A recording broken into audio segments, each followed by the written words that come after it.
하나님 말씀 오늘 주보에 있는 대로 누가복음 6장의 말씀입니다.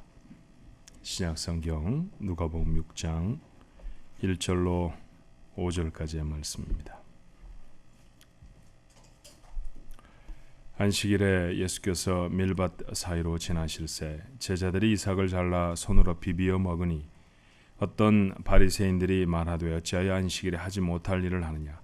예수께서 대답하여 이르시되 다윗이 자기 및 자기와 함께한 자들이 시장할 때 한 일을 읽지 못하였느냐. 그가 하나님의 전에 들어가서 다만 제사장 외에는 먹어서는 안 되는 진설병을 먹고 함께한 자들에게도 주지 아니하였느냐. 또 이르시되 인자는 안식일의 주인이니라 하시더라. 아멘. 안개가 아주 많이 꼈습니다. 오실 때 혹시 힘들지 않으셨나 모르겠어요. 제 옆에 분들하고 같이 한번 인사하시면 좋겠습니다. 힘들지 않으셨어요? 오실 때 평안하셨습니까? 예. 자, 오늘은 첫 주입니다. 우리가 첫 번째 주에 항상 마음에 다시 한번 담는 일이 있죠.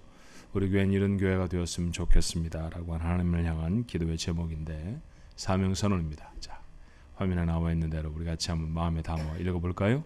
성황중앙장로교회는 하나님의 영광을 위하여 하나님께 예배드리며 사랑으로 교제하며 예수님의 제자가 되어 삶으로 복음을 전파하는 하나님의 백성입니다.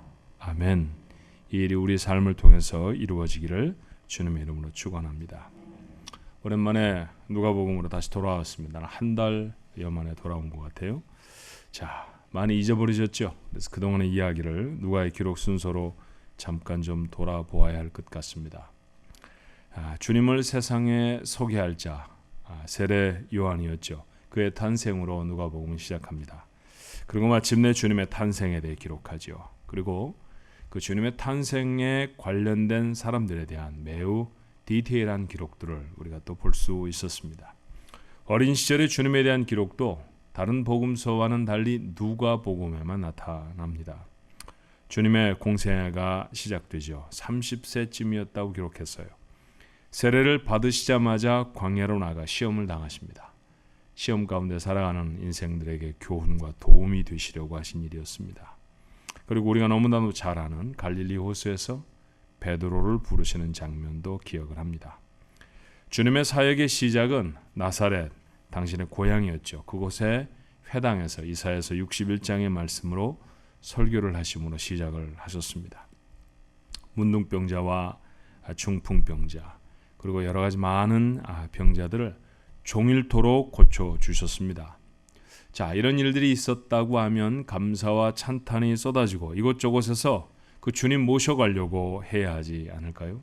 그런데 주님은 즉시 비난하는 사람들, 해치려 하고 하는 사람들의 사이에 놓이게 되었죠. 자, 세리 마태를 부르신 일로 한바탕 큰 논쟁을 치르셔야 했고요.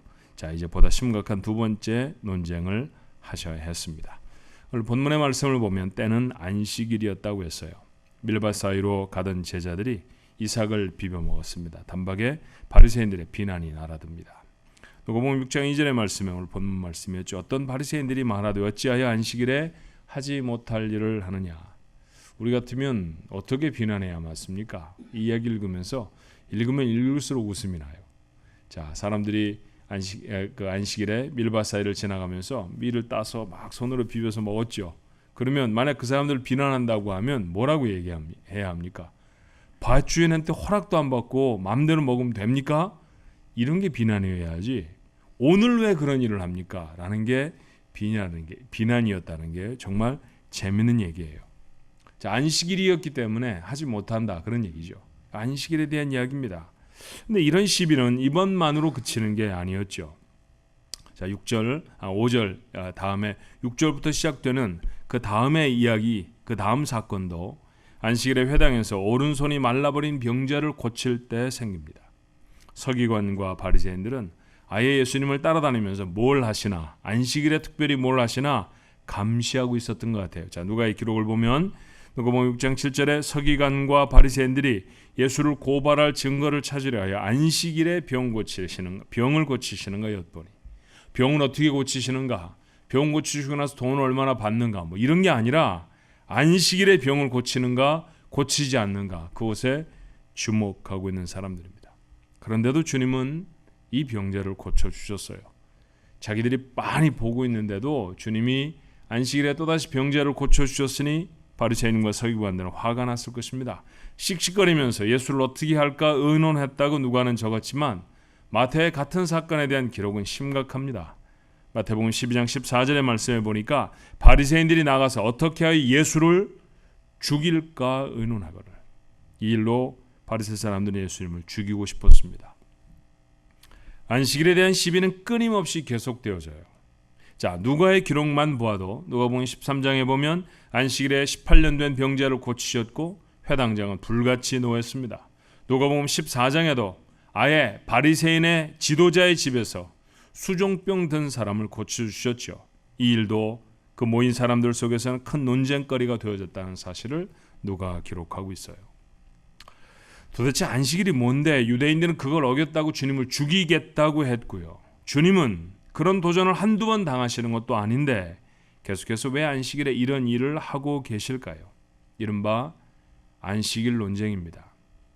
복음서에 번번이 나타나는 내용이니 여러 곳에서 나타나는 것이니 중요한 사건일 것입니다. 도대체 주님은 이 논쟁을 통해서 우리에게 무엇을 교훈하시려고 하는 걸까요? 안식일은 말 그대로 쉬는 날입니다. 아무 일도 하지 말고 쉬어라. 그것이 유대인들이 이해하는 안식일에 대한 규칙이었죠. 안식일을 지킨다고 하는 것은 우리가 안식일은 7번째 날이라는 거 알잖아요. 그죠? 7일마다 어김없이 돌아오는 날, 그것이 안식일이었습니다. 그러니 가장 빈번하게 그리고 가장 드러나 보이게 지켜야 하는 율법이었을 것입니다. 그러니 안식일에 일한다고 하는 것은 율법을 어기는 것이었고 구약에도 그런 기록을 찾아볼 수 있는 것처럼 죽임을 당할 만한 죄였습니다. 이것이 유대인의 생각이었죠. 그런데 여러분, 이 생각을 주님이 모르셨을까요? 주님이 잘 아시잖아요. 당신이 말씀하시는 것처럼 안식일의 주인은 나다 그렇게 말씀하셨으니까 그 안식일 제정하신 분이 안식일에 뭘 하지 말아야 되고 뭘 해야 하는 거 모르실 리가 없지 않습니까? 유대인들의 생각도 모르실 리가 없습니다. 그런데 주님은 아무것도 일하지 말아라 라는 뜻으로 안식일이라고 붙여놓은 그날에 계속해서 일하십니다. 그리고 그 일의 대부분은 사람을 고치고 살리는 일이었죠. 바리새 사람들의 말처럼 주님의 행동은 율법을 어기는 것이었을까요?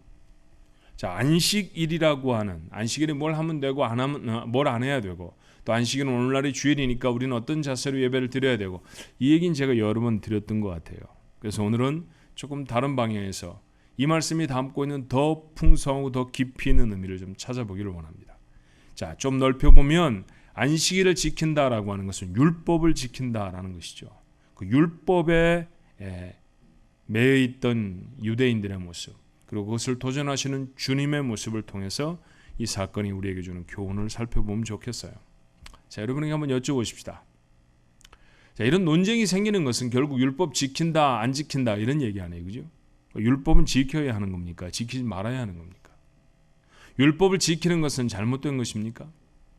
자, 안식일을 지키는 것을 비롯해 율법을 지킨다고 하는 것에 대해 주님이 도전하는 것처럼 보일 수 있습니다. 그렇다고 하면 주님은 지키지 말라고 지금 자기의 삶으로 우리에게 보여주고 계시는 걸까요?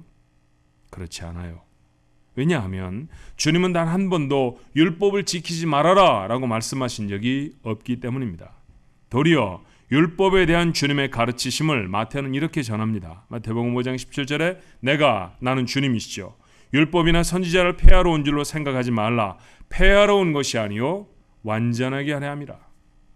율법의 의미들을 더 밝혀서 정말 그 법을 지킬 수 있도록 하기 위해 주님이 오셨다고 말씀하시는 것이지 율법 지키지 말아라 이렇게 말씀하시는 것이 아니라는 것입니다. 또 율법이라는 것은 하나님이 자기 백성에게 지키라고 주신 법 아닙니까? 그러니 하나님이 주신 것인데 하나님이 주신 것이 나쁜 것일 리가 없습니다. 그럼에도 불구하고 율법을 지키겠다고 하는 유대인들과 그리고 그 속에서 무엇인가 메시지를 던지시고 있는 주님 간에는 계속해서 갈등이 생겼고 논쟁이 생기고 있습니다. 도대체 주님이 그들의 태도를 받아들이시지 않았다고 하면 대적하는 바리새인들은 무엇이 잘못된 걸까요? 하고 안 하고의 문제가 아니라면 무엇이 잘못된 것이겠습니까?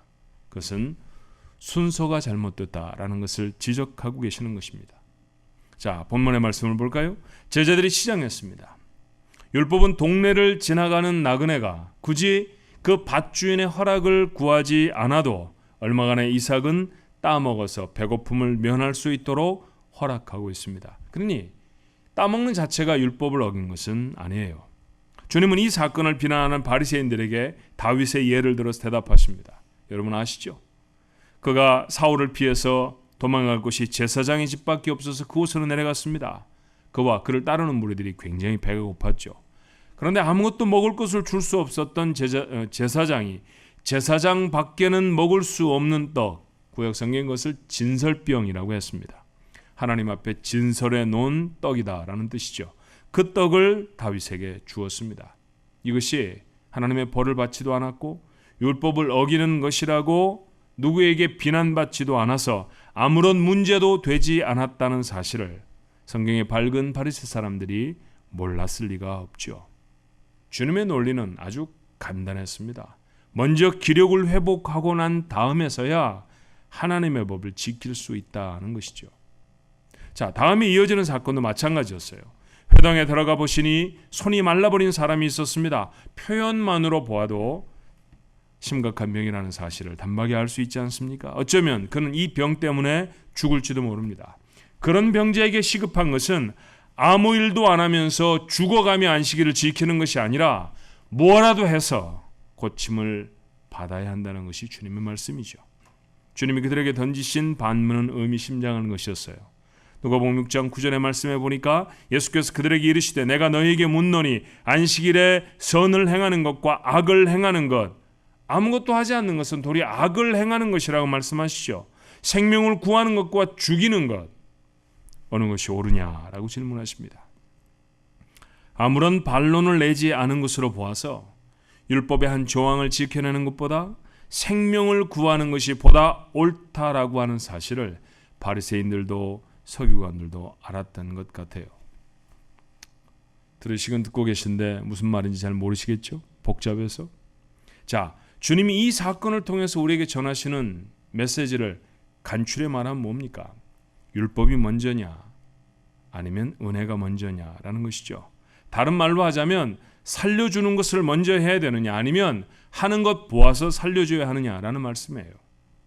아무 조건 없이 먼저 살려주는 것을 은혜라고 말한다고 하면 뭘 지켜야 한다라고 하는 명령을 율법이라고 말할 것입니다.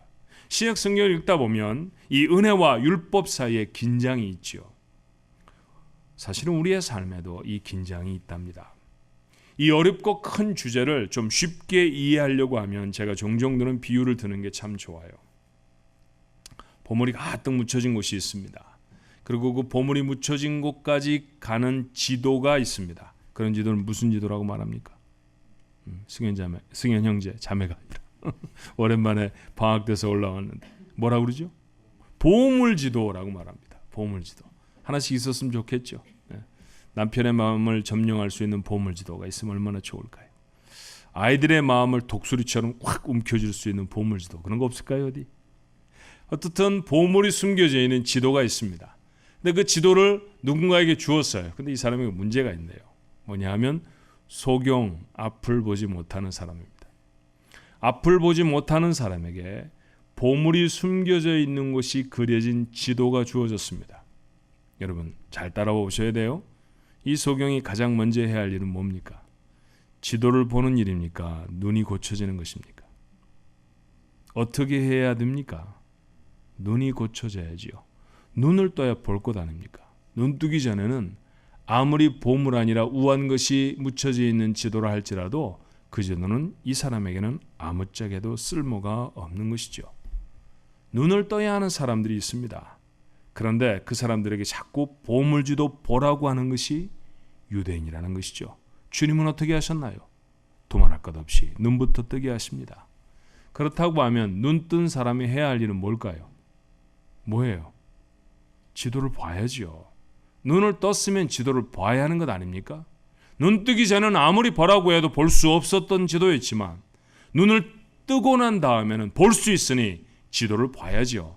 그리고 보는 것에서 그치지 않고 가야 합니다. 그래야 그 보물 지도를 주신 분의 의도대로 보물을 찾아 행복해지지 않겠습니까? 자, 시간이 많지 않으니까 이 얘기를 우리 얘기로 가져와 보십시다. 도대체 주님은 이 얘기들을 통해서 이 일단의 얘기로 우리에게 무엇을 깨닫게 하시는 걸까요?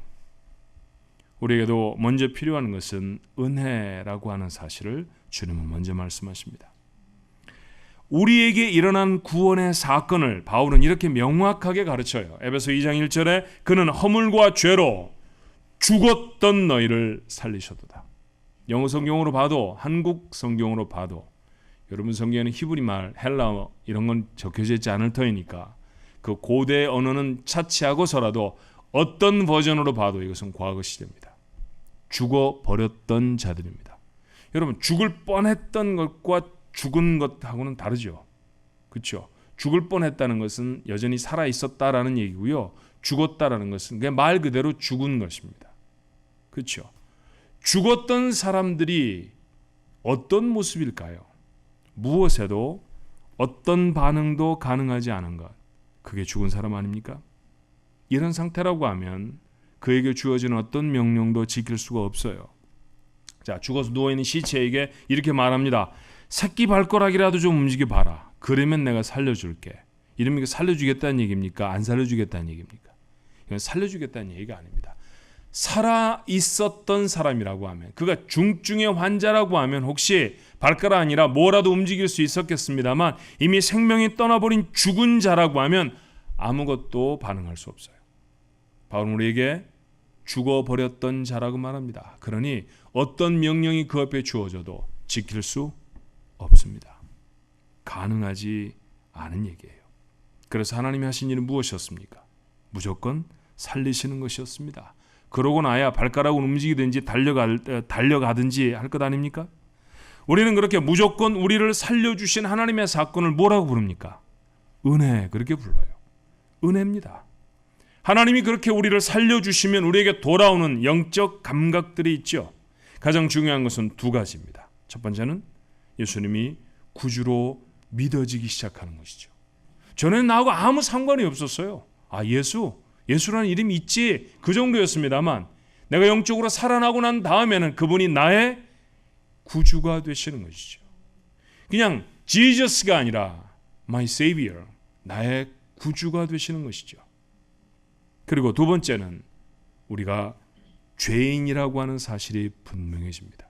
저는 굉장히 괜찮은 사람인 줄 알았습니다. 나처럼 살면 법이 없어도 되지 뭐. 내가 하는 일은 다 정당하고 옳아라고 하는 생각이 우리에게 있었습니다. 그런데 구원받고 나서 영적으로 살아나고 보니까 틀렸어요. 내가 하는 게 틀렸습니다. 내가 바르게 사는 것보다는 바르지 않게 살아가는데 훨씬 더 익숙한 사람이고, 내가 선을 행하는 것보다는 훨씬 더 많은 죄를 저지르고 사는 사람이라는 사실을 자명하게 압니다. 이 두 가지 감각이 우리에게 살아나게 되는 것이죠. 만약에 여러분에게 두 가지가 확실하다고 하면, 여러분에게 두 가지가 분명히 깨달아졌다고 하면 여러분 살아난 거 맞습니다. 축하합니다. 사셨습니다. 그런데 반대로 말하면 뭘까요? 이 두 가지 사실이 아직도 희미하다고 하면 그는 아직 구원의 은혜를 경험한 사람이 아닐지도 모릅니다. 어쩌면 구원의 은혜가 그에게 주어져 있는데도 너무 둔감해서 아직 알지 못하고 있는지도 모르죠. 만약에 그런 사람이라고 하면 하나님의 말씀으로 돌아가셔야 합니다. 열심히 말씀을 들어야 합니다. 그리고 기도해야 합니다. 여러분의 겁질들을 깨어버리고 진리를 발견할 수 있도록 그렇게 희미한 사건이 분명해지는 경험을 가져야만 해요. 근데 여러분, 여기까지는 여러분 모두가 거의 다 잘합니다. 하나님의 은혜로 구원받았습니다. 여러분 모르시는 분 손 들어보세요. 이따가 제 방으로 좀 오십시오. 여러분, 우린 적어도 주일 아침에 하나님 앞에 나가 예배해야지, 그리고 바쁜 모든 일들 다 미뤄두고 성경책 챙겨들고 교회로 걸음하는 사람들이 제가 말씀드린 은혜로 구원받았다는 사실, 이건 모르지 않습니다. 대부분 압니다. 그리고 교회 다니면서 우리가 가장 소망하고 가장 바라는 것 은혜입니다. 교회 안에 들어왔어도 가장 많이 나누는 말 은혜입니다. 그런데 두 번째 게 문제예요. 살아났으면 움직여야 하고 일어서야 합니다. 죽었을 때는 아무리 명령을 해도 움직일 수 없었지만 살아난 다음에는 반응할 수 있어야 합니다. 눈을 뜨기 전에는 보물지도 아무리 주어도 종이에 불과했지만 눈 뜨고 나면 그건 천금을 주고도 못 바꿀 보물지도여야 합니다. 보아야 하고 본대로 가야 하는 것입니다. 그것이 눈뜬 자가 해야 할 일이고 그것이 살아난 자가 해야 될 일이라는 것이죠. 다시 말하면 무엇입니까? 은혜 이후에 지켜야 할 법이 있습니다. 이거 알고 사십니까? 이게 여러분에게 정말 심각하십니까?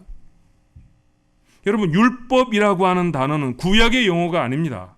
그렇다고 하면 신약 성경을 만드신, 신약 성경의 많은 이야기들을 나누신 주님은 법을 지키라고 하신 적이 없었을까요? 그렇지 않죠. 수없이 하셨습니다.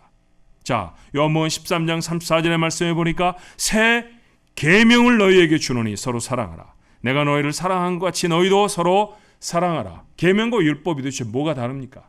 표현되어 있는 단어가 좀 다를 뿐이지 담고 있는 성격은 똑같은 거 아닙니까? 명령을 지켜라라는 것 아니에요. 새로운 명령을 너희에게 준다. 서로 사랑해라. 계명입니다. 율법입니다. 너무나 잘 아는 마태복음 22장의 말씀도 한번 볼까요? 예수께서 이르시되 내 마음을 다하고 목숨을 다하고 뜻을 다하여 주 너의 하나님을 사랑하라 하셨으니 이것이 크고 첫째 되는 계명이요. 주님도 말씀하셨지만 이건 신약 성경에 비로소 등장하는 말씀 아닙니다. 우리 교회처럼 아이들 가르치는데 이스라엘의 교육의 근간인 쉐마로 하겠습니다. 그래서 신명기 6장의 말씀을 앞뒤로 여러 번 읽었던 사람들은 이게 그곳에 등장하는 말씀이라는 걸 잘 압니다. 마음과 뜻을 다하여 하나님을 섬기라라는 말씀은 율법에 있는 말씀이었죠. 주님은 그것이 제일 큰 계명이라고 말씀하십니다. 또 잘하는 말씀이 있죠. 마태복음 28장 19절로 20절의 말씀에 그러므로 너희는 가서 모든 민족을 제자로 삼아 아버지와 아들과 성령의 이름으로 세례를 베풀고 내가 너에게 분부한 모든 것을 가르쳐 지키게 하라. 여러분 뭐예요? 주님의 마지막 말씀드립니다. 유언 같은 말씀이죠. 가라, 제자를 삼아라, 가르쳐라. 전부 뭡니까? 다 명령입니다. 전부 계명입니다. 그리고 이런 말로 도장을 찍으세요. 요한복음 14장 21절에 나의 계명을 지키는 자라야 나를 사랑하는 자니 나를 사랑하는 자는 내 아버지께 사랑을 받을 것이요 나도 그를 사랑하여 그에게 나를 나타내리라. 계명 지키지 않으면 주님과 상관이 없다라고 하는 말씀입니다. 신약 성경 읽으면서 저도 여러분에게 늘 하는 말씀입니다. 나는 은혜에 대한 얘기를 정말 많이 하게 되죠. 예, 맞습니다. 우리가 안고 살아가는 하나님과의 우리의 관계 중에 은혜보다 더 소중한 게 있을까 싶지 않을 정도로 그렇게 은혜는 소중한 것이죠. 그런데 여러분, 은혜 이후의 삶이 그래서 없는 것은 아닐까요? 우리는 지켜야 할 계명보다는 여전히 은혜에 기울어진 삶을 살아가고 있는 것은 아닌가 하는 것입니다. 자, 얼마나 우리가 잘못된 오리엔티드를 가지고 살아가고 있는지, 잘못된 경향을 가지고 살아가고 있는지 한번 점검해 볼까요? 질문 한번 해보십시다. 제가 여러 번 말씀드렸던 것처럼 오늘 이 말씀 중에도 주님이 하셨던 많은 계명 중에 이미 등장했던 것처럼 사랑이라는 단어 있죠. 그죠? 사랑은 은혜입니까? 율법입니까? 사랑은 뭐예요? 많은 사람들이 사랑은 은혜라고 생각합니다. 그러나 사랑은 은혜이기도 하고 율법이기도 합니다. 사랑을 받는 것은 은혜입니다. 그런데 누군가를 사랑하는 것은 주님이 우리에게 주신 계명입니다. 사랑을 받는 것은 쉽습니다. 나는 아무것도 안 해도 되니까 너무 좋습니다. 근데 내가 누군가를 사랑하려고 하면 결단이 필요합니다. 넘어갈 산들이 무지하게 많습니다. 눈물도 찔끔찔끔 짜야 합니다. 정말 어려운 일입니다. 그런데 해야 합니다. 그런데 여러분, 우리는 이 사랑을 뭐라고만 이해한다고요?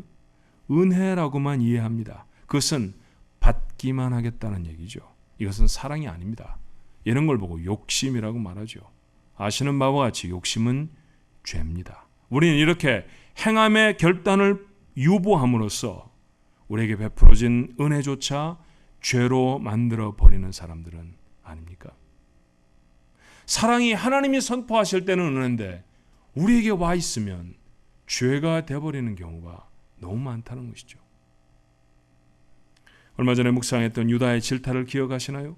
신약성경에 단 한 장밖에 기록되어 있지 않은 말씀이지만 그 말씀을 읽으면 구구절절히 야 나다 우리다 그런 생각이 들지 않으셨어요? 자, 그 중에 한 구절은 이렇습니다. 유다서 1장 4절에 우리 하나님의 은혜를 도리어 방탕한 것으로 바꾸고 홀로 하나이신 주제 곧 우리 주 예수 그리스도를 부인하는 자니라. 교회를 향해서 말합니다. 그 교회 안에 들어와서 사람들을 가르친다고 하는 교사들을 향해서 하는 말이었죠. 무엇입니까? 한번 은혜 받았으니까 맘대로 살아도 돼 라는 얘기죠. 은혜에만 기울어져 있는 삶은 아닌가 하는 것이에요. 만약 그렇게 기울어져서 자신이 결단해야 될 삶을 미루어 놓고 살면 예수 그리스도를 부인하는 자라고 유다는 우리에게 말합니다. 은혜는 너무 잘 압니다. 늘 받고 싶습니다. 그런데 은혜 이후의 삶을 결단하지 못합니다. 오늘을 살아가는 이기적인 그리스도인들의 모습이죠. 여러분, 누군가가 예배를 마치고 식당에 올라가서 나 옆에 국그릇을 갖다 주면 좋아요, 싫어요? 좋죠. 참 좋아요. 아, 저 사람이 나를 이렇게 사랑하는구나. 고맙다. 그럼 갖다 줘야 되잖아요, 여러분들. 받아 먹는 건 엄청 좋은데 갖다 주기는 엄청 싫어요. 이게 우리 아닙니까? 그런 얘기 하자는 거죠, 지금. 그 얘기 지적하고 계시는 거 아니냐는 거예요. 하나님 우리에게 베풀으신 은혜는 너무너무 좋은데 근데 하나님이 그 이후에 결단하고 살아라고 하는 삶은 내가 주님인가? 이런 얘기 들지 않아요? 내가 바울도 아니고 말이지. 이런 핑계로 도망가려고 하면 우리의 삶은 어떻게 될까요? 자, 거기에 두 가지 아주 티피컬한 죄인의 모습이 나타날 수 있어요. 첫 번째는 은혜를 남용할 가능성이 너무 커집니다. 내가 어떻게 해도 하나님은 나를 용서하실 거야 라고 하는 전제로 어떤 죄를 짓는데 두려움이 없어요. 화내면 죽는다 이러시면 화낼 것 같아요? 화를 내면 내고 난 다음에 즉시 하늘에서 벼락이 떨어져서 죽어버린다고 하면 아마 아무도 화 안 낼걸요? 그죠? 주님이 우리에게 심각하게 도전하시는 것처럼 음욕을 품은 눈이 있다고 하면 뽑아버려라. 그리고 천국 가는 게 낫다 그러셨죠. 만약에 내가 음욕을 가지고 무엇인가를 바라보면 그 즉시 성령께서 눈을 수술해 버리신다고 하면, 그리고 그렇게 수술당한 사람들이 우리 주변에 많다고 하면, 한쪽 눈에 안대를 담고 나오면 난 당신이 어젯밤에 뭐 했는지 알아. 이렇게 다 알게 된다고 하면 음욕 품을까요? 나는 안 그럴 것 같아요. 그런데 음란한 거 봐도 눈 여전합니다. 시력도 안 나빠져요. 세상에. 남한테 좀 나쁜 얘기 해도요, 혀도 꼬이지도 않고 말 더 잘합니다. 상처되는 말 하는 사람 치고 말 잘못하는 사람들 보셨어요? 말 잘하는 사람이 남의 마음에 상처 주죠. 그래서 계속 하시겠다는 겁니까? 그래서 계속 하고 있는 우리의 모습은 아닌가 하는 거예요.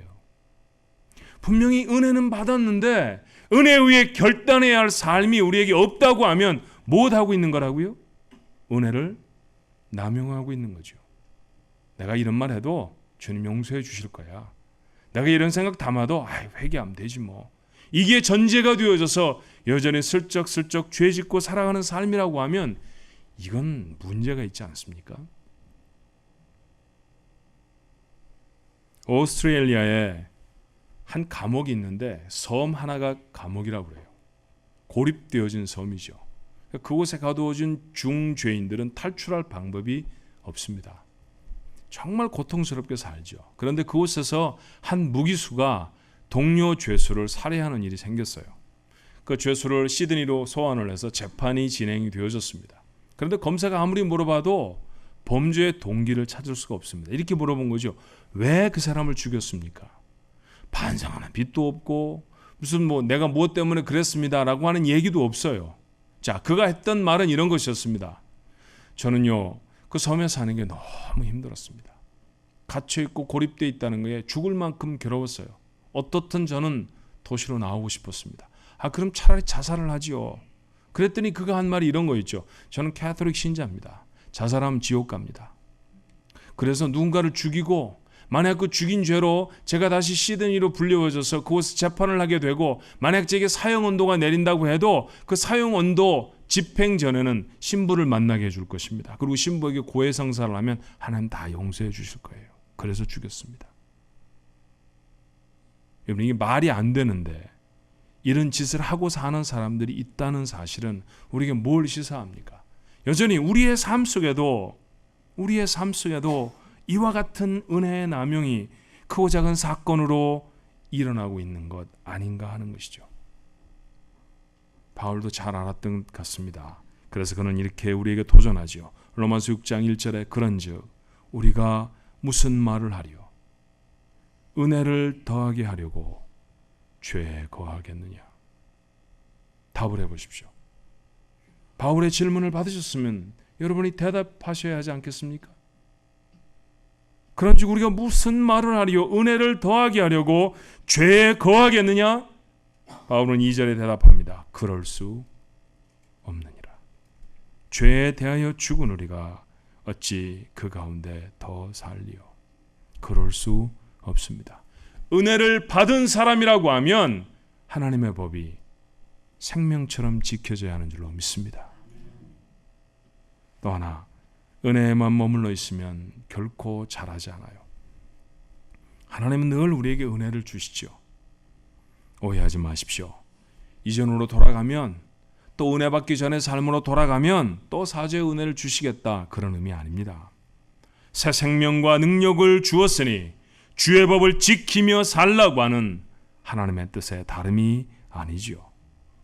은혜를 받고 아무렇지도 않게 죄를 짓고 다시 돌아와 또 은혜를 받고 또 세상에 나가 범죄하고 이런 다람쥐 쳇바퀴 돌듯 하는 삶으로 돌아가면 이런 삶은 더 높은 선을 행할 수도 더 깊은 사명을 감당할 수도 없는, 성경이 벗어버리라고 말하는 어린아이에 머물러 있는 삶입니다. 자신의 삶에 적지 않은 실패를 경험했던 베드로는 우리를 이렇게 권해요. 베드로후서 3장 18절에 오직 우리 주 곧 구주 예수 그리스도의 은혜와 그를 아는 지식에서 자라가라. 은혜에도 자라가야 합니다. 오늘 사죄의 은혜를 받았다고 하면 내일은 사명을 감당할 은혜를 받아야 하지 않아요? 그런데 다음 주에도 여전히 우리에게 필요한 것은 사죄의 은혜입니다. 우리가 주님의 일을 행하고 주님의 능력을 경험할 수 있는 은혜가 우리에게 필요하지 않습니까? 그런데 여전히 시간이 아무리 지나가도 20년 전에 했던 기도를 똑같이 반복합니다. 주님, 제가 욕심을 가졌습니다. 주님, 제가 선하지 못한 말을 했습니다. 주님, 제가 사람을 아프게 했습니다. 우리는 천국 가기 직전까지 그렇게 사죄의 은혜만 구하다가 말 겁니까? 사랑하는 성도 여러분, 은혜가 우리에게 하나님의 놀라운 사건을 시작했다고 하면 은혜 이후에 주의 계명을 지켜야 할 삶이 있다는 사실을 놓치지 마십시오. 이 삶을 결단하고 살아가는 사람들이 더 크고 더 놀라운, 이전에 경험해 보지 못했던 하나님의 은혜를 경험하게 될 줄로 믿습니다. 유대인들은 율법에 매달려 살았죠. 그러니 생명의 주님이 오셔도 구원의 은혜를 구경만 하는 사람들밖에 될 수 없었습니다. 은혜로 구원하신 오늘의 성도들은 반대로 은혜만 붙들고 삽니다. 주의 법을 지키려고 결단하는 삶을 잃어버린 그들이 유대인과 많이 달라 보이지를 않아요. 사랑하는 우리 가족들, 은혜에 감격하는 성도들이 되시기를 바랍니다.